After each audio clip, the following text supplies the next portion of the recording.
Tonight, David Crisafulli sworn in as Queensland Premier, with the LNP poised to secure a strong majority. I'm Jessica Van Vonderen. This is ABC News Queensland.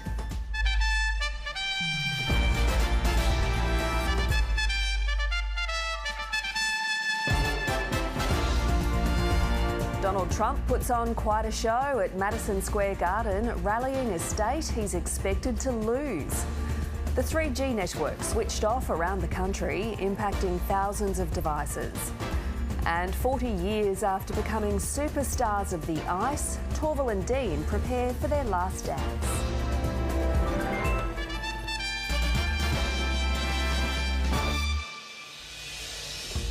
Good evening. Queensland officially has a new Premier. David Crisafulli has been sworn in to the top job 2 days after the Liberal National Party's victory in the state election. And while counting continues in some seats, the LNP is poised to claim a decisive majority.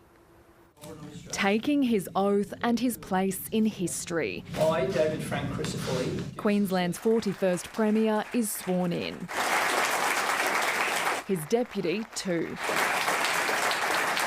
With their families and party president watching on, the pair became the first Liberal National Party heads of Queensland government in almost 10 years, after defeating Labor at the weekend's election. We are most grateful and humbled for the opportunity. Both served as ministers during the previous LNP government, which axed 14,000 public servant jobs, and Mr Crisafulli's first correspondence as Premier has been to the public service, pledging there will be no cuts to the workforce. It's to assure them about the focus and the vision of the government. And I want them to be secure in their employment. I want them to be able to give fearless and frank advice. To keep the wheels of government turning, Mr Crisafulli and Mr Blay have formed an interim cabinet, but they're remaining tight-lipped about the full and final makeup of the ministry. Mr Crisafulli has previously promised all of his shadow ministers would be in the cabinet with the same portfolios, but in recent days he appears to be leaving the door open to changes. I want to speak directly to all of those ministers involved. I don't think there'll be too many surprises when the cabinet is announced.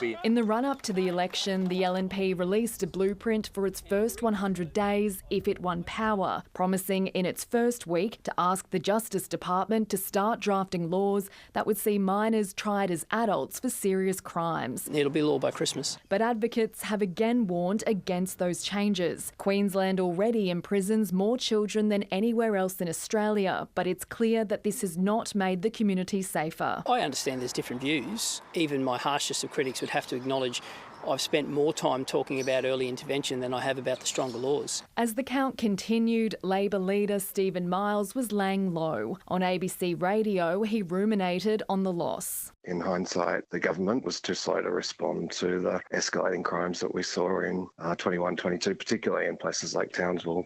When we did respond, the plan worked and was pushing back down those crime rates, but by then too many people had experienced it. And state political reporter Kate McKenna joins me now. Kate, Labor's doing some soul searching. Yes, they clearly are, Jess, but Mr Miles didn't front the cameras today. And that's no surprise. Today was Mr Crisafulli's moment. Now, on the current count, Labor has 31 seats, the Greens 1, Qantas 3, Independent 1 and the LNP 48. There are still 9 seats in doubt. In 5 of them, the LNP is either ahead or looking likely to win. If the party does pick them all up, it would be looking at 53 seats, which is a majority that would be larger, slightly larger than Labor's in 2020. Now, as Queensland's new parliament starts to take shape, there are a number of fresh faces incoming, including the state's first elected Muslim woman, as Rachel Stewart reports. A sea of brand new parliamentarians, among them Bisma Asif, making history. I'm not only the first Muslim but the first Punjabi. My background's Pakistani as well. The 28-year-old has won the northern Brisbane seat of Sandgate for Labor. Miss Asif migrated from Pakistan when she was 8 years old, speaks 4 languages and has 2 degrees. Aspiration drew her to politics. The reason I got involved in politics was to make sure I could make a difference in people's lives. For Russell Field, it was tragedy. His son Matthew, daughter-in-law Kate Ledbetter and unborn grandson Miles were killed when they were hit by a stolen car in 2021. We said at the time when Matt and Kate were killed, and Miles, that their deaths can't be in vain. Something good has to come out of this. The 69-year-old is likely to win Capalaba for the LNP after campaigning on law and order. When somebody's jailed for 6 years for killing 3 people, there's something seriously wrong with the system. At 22 years old, Ariana Doolan could soon be the youngest woman ever elected to state parliament. She's on track to win another Labor-held seat for the LNP, Palmerstone in Moreton Bay. I don't believe age determines leadership capability, and we saw that with Wyatt Roy. At 19 he was elected to federal parliament. In central Queensland, the LNP's Donna Kirkland has claimed victory in Labor heartland, winning Rockhampton. We have a community that are awake to the previous government having failed us on all levels. Labor now has the majority of its seats in the southeast, including Ipswich West, which the ALP's Wendy Bourne has won back for the party after a surprising loss at a by-election earlier this year. I just want to make sure that because Ipswich is growing so rapidly, that we get all the funding that we deserve. Rachel Stewart, ABC News, Brisbane. Federal Labor's most senior Queenslander, Jim Chalmers, has conceded his party was squarely beaten in Saturday's state election, puncturing any narrative that Labor did better than expected.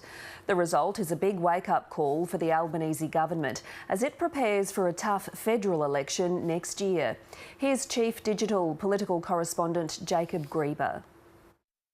Labor's been pushing the narrative that Saturday's Queensland election was close and could have been a lot worse. Outside of Brisbane, it's hard to see how. As the dust settles, senior federal Labor sources now concede the state result is full of bad omens for Anthony Albanese. In the regions, Labor got hammered by double-digit swings, losing some seats for the first time in more than a century. Votes are still being counted, but David Crisafulli is on par with what Joe Bjelke-Petersen won in 1986 at the peak of his popularity. Federal Labor's most senior Queenslander, Jim Chalmers, is the first to call it for what it is, a decisive victory by the LNP. And that's a worry for the Prime Minister. He needs to expand his tally of just 5 out of 30 federal seats in Queensland. And the question after Saturday is how. Strategists on both sides agree crime and cost of living were the big vote movers, and that throwing money and freebies and ideas like government petrol stations at voters is no guarantee of political success. The Treasurer is now hosing down calls for big handouts. This election was never going to be, from our side, a free-for-all of public spending. It wasn't going to be before Saturday's outcome, and it's not going to be after Saturday's outcome. The Greens were the other big losers. Labor says they were hurt by Max Chandler-Mather's solidarity with the CFMEU. Their leader, Adam Bandt, blames Labor for stealing their ideas and being too obsessed with his party instead of the LNP. It's a surprising claim, given both the Greens and Labor went backwards. In Parliament, Labor's been frustrated for months by the Greens blocking housing and environmental reforms. Now it's the Greens stressing they're ready to negotiate and cooperate to keep the coalition out of office. Jacob Grieber reporting. The Prime Minister is facing close scrutiny for receiving perks from Qantas while he was Transport Minister. It follows reports he liaised directly with former Qantas boss Alan Joyce to get flight upgrades for personal trips overseas. Here's National Affairs Editor Melissa Clark. Qantas' largesse for politicians includes free upgrades on flights and access to the exclusive Chairman's Lounge. Almost every federal MP accepts the gifts and declares them. They'll boost us up so they can take those 2 or 3 economy seats. I think there's a lot of people who just fly generally, get offered upgrades and take them. I think we all do that.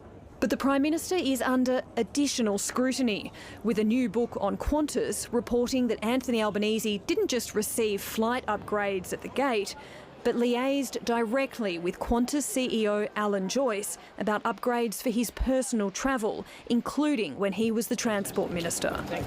When you're talking about having personal phone call to ask for an upgrade as the Transport Minister or the Shadow Transport Minister. I presume the Prime Minister is going to answer questions about that. The PM has declined to detail his contact with Alan Joyce, but yesterday defended receiving the upgrades. Every single thing has been declared. Every single thing has been declared, which is why it's been reported on. The defence from his colleagues ranged from lukewarm. I know that the Prime Minister was asked about this, I think, multiple times yesterday in his press conference. I don't have anything to add to it. To full-throated attack on the opposition leader. He's had free flights paid for by Gina Rinehart, who we know has influence over the coalition and the policy direction it takes. Government ministers point to a number of occasions where the Labor Party has opposed Qantas's actions as evidence the Prime Minister isn't in the airline's pocket. But at the very least, receiving gifts creates the potential for a conflict of interest. And the defence that other politicians receive gifts too doesn't ameliorate that. Rather, it highlights how common it is for MPs to receive favours from corporations. Melissa Clark, ABC News, Canberra. Australia's 3G network has officially shut down. Today, Telstra and Optus began switching off the service after Vodafone and TPG did it months ago. You say goodbye and I say hello. 2 decades after saying hello to 3G, the nation is now saying goodbye. Australia's remaining 3G networks will close from 28 October. The 3G network is just not fit for purpose.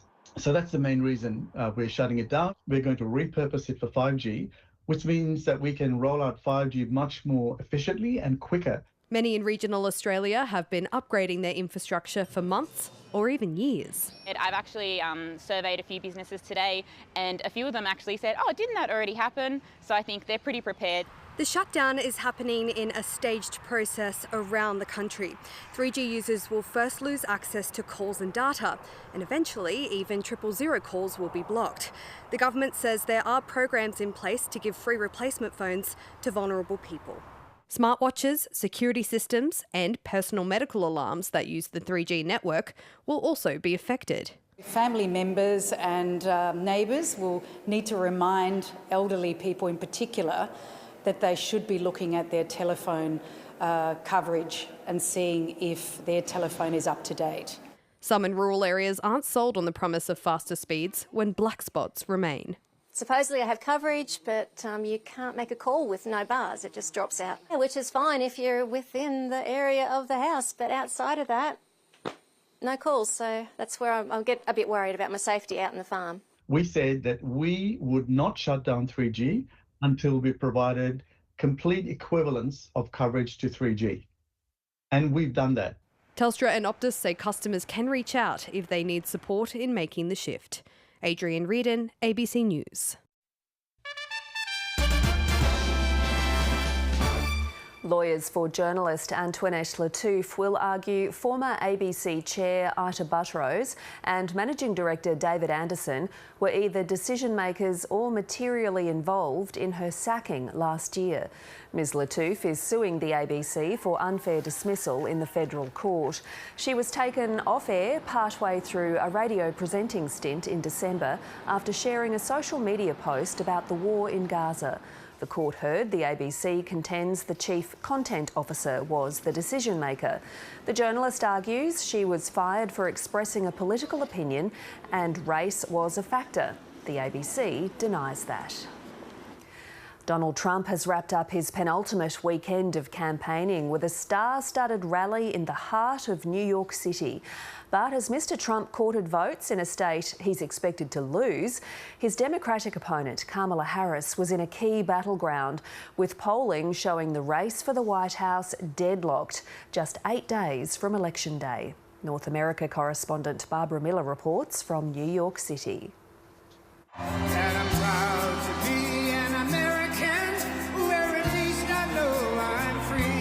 Donald Trump loves a big crowd, and he got one in the heart of New York, the city where he made his name and fortune. Good evening, New York City! The Republican nominee was introduced by someone rarely seen on his campaign, his wife. There was a high-octane event featuring some of Trump's favourite support acts. I don't see no stinking Nazis in here. Including the world's richest man. The future is gonna be amazing! But once on stage, the Republican presidential candidate delivered a pretty standard stump speech. I will end inflation. I will stop the invasion of criminals coming into our country. And I will bring back the American dream. Thousands of supporters lined up for hours for the chance to catch a glimpse. He loves God, he loves country, he loves our people, he loves his family, he has integrity. Also doing the rounds are Donald Trump and a Kim Jong-un look-alike. People love me. They really do. Crowd size is extremely important to my friend Donald Trump. The latter revealing himself to be a Melbourne satirist. If he gets into power, people in Australia is going to feel the effects. Donald Trump's very unlikely to take New York State in next week's election. But the ultimate showman has got to see his name in lights again back in the Big Apple. And for him, that will count as a big win. Democratic nominee Kamala Harris was in a swing state, Pennsylvania, courting the votes of young black men and Latinos and holding her own rally. Each of us has an opportunity to make a difference. Because in this moment, we do face a real question. What kind of country do we want to live in? Kamala, you're fired. Get out. Donald Trump will also likely be back in the battleground soon. But today was all about reminding his hometown that he's not done with it yet. Barbara Miller, ABC News, New York. A new two-day truce has been proposed between Israel and Hamas. The latest deal would see the release of at least 4 hostages and get urgent aid into Gaza. It comes as Israeli forces expand operations inside the enclave and to its north in Lebanon, with more than 70 people killed in the past 24 hours. A school turned shelter in the Al-Shati refugee camp, reduced to rubble by an Israeli airstrike. People rushed to the bomb site in Gaza City to free those trapped. There are a number of martyrs. 11 martyrs arrived at Al-Shifa and Al-Ali hospital and a large number of injuries. Most of the injuries are children and women. And as civilian casualties grow, Egypt's president has joined the growing calls for a ceasefire to allow urgent aid into the enclave and get hostages home. We affirm that our brothers in the Gaza Strip are facing an extremely difficult siege, reaching the point of starvation, and it is crucial that aid enters as quickly as possible. In Lebanon, the coastal city of Sidon came under fire for the first time since Israel opened a second front against the militant group Hezbollah last month. And Israel has attacked the group's backer, Iran, over the weekend, retaliation for a ballistic missile barrage earlier this month. The attack in Iran was precise and powerful and achieved all of its objectives. Iran's supreme leader insisting the strikes should not be downplayed or exaggerated. They are yet to appreciate Iran's power, capability, creativity and willpower. We must make them understand those.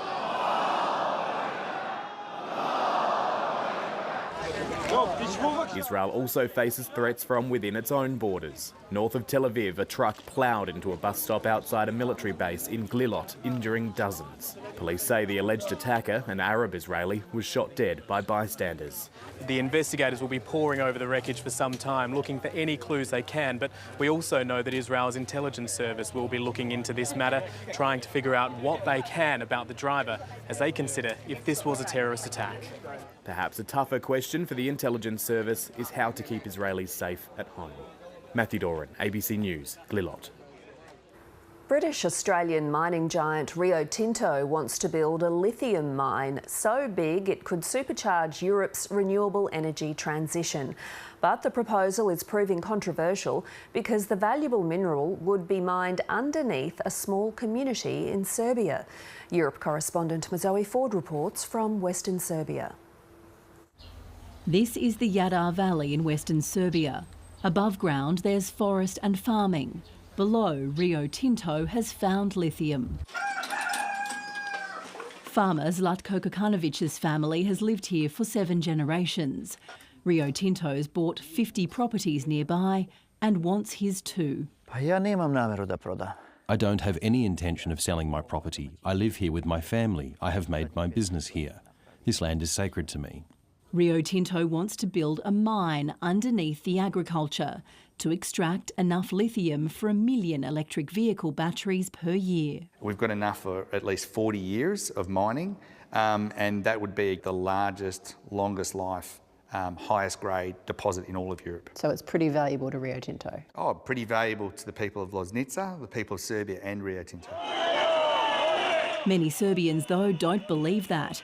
Thousands have turned out to protest, worried about the soil, water and wildlife.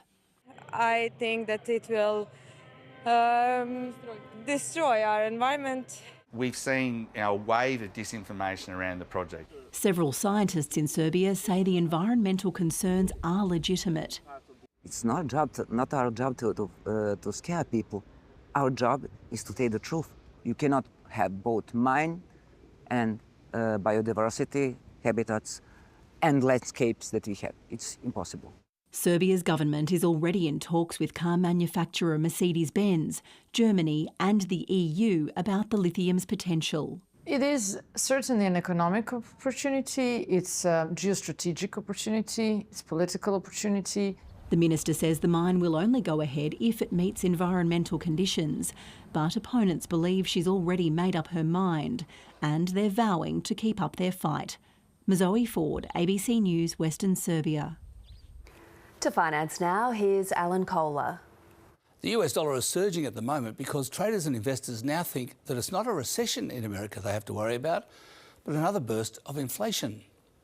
And that's because both presidential candidates plan to either increase government spending or cut taxes, or both, and therefore increase the budget deficit, with estimates ranging up to an extra $15 trillion. Now, that sort of fiscal stimulus would make a recession completely impossible and spell the end of any interest rate cuts.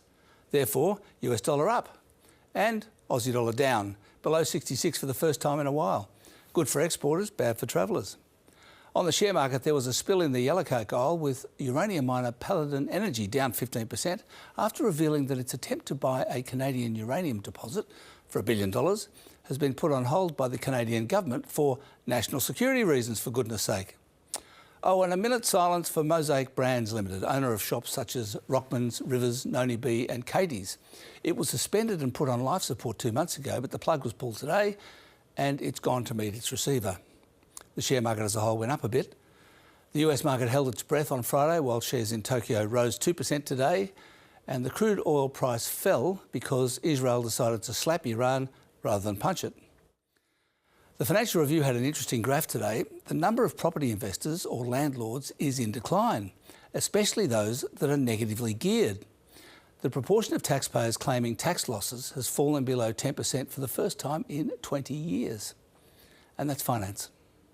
Coming up on 7:30, more on the power of the national carrier. Sarah Ferguson speaks to the journalist who's put flight perks in the spotlight. How do you describe the relationship between Qantas and Anthony Albanese? Cosy, comorbid.